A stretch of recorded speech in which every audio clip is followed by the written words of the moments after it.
Paper leak का विरोध, परीक्षाओं में धांधली का विरोध अब सब मुख्यमंत्री पुष्कर सिंह धामी की आंखों के सामने होने लगा है। अब सीएम जहां भी जा रहे हैं वहां प्रदेश के युवा उन्हें घेरने की कोशिश कर रहे हैं। अब आप उत्तराखंड सरकार के खिलाफ देहरादून के कालसी में हुए इस प्रदर्शन को देखिए, जो मुख्यमंत्री पुष्कर सिंह धामी के सामने हो रहा है।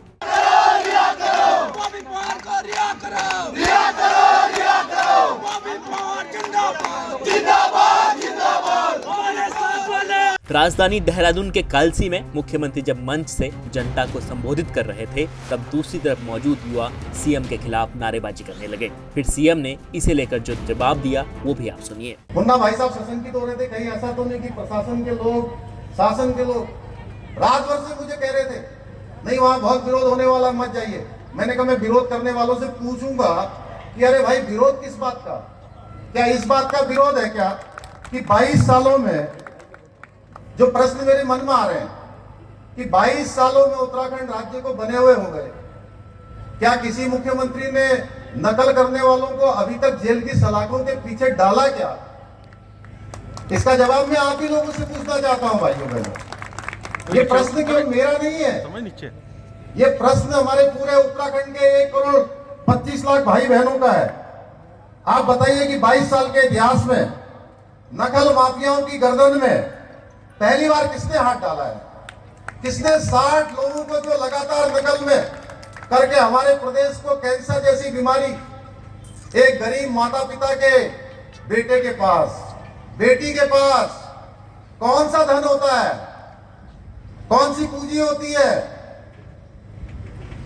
वो केवल शिक्षा होती है भाइयों बहनों। और उस पर भी अगर डाका पड़ जाए, उस पर भी डकैती हो जाए तो उनके पास क्या बचेगा?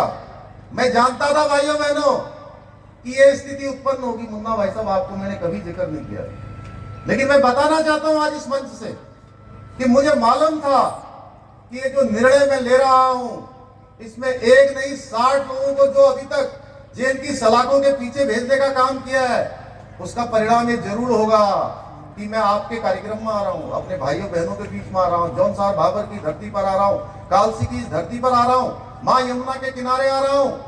तो कुछ लोग हमको डराने का काम करेंगे, कुछ लोग हमको संदेह में डालने का काम करेंगे। मैंने कहा किसी कीमत पर नहीं हो सकता।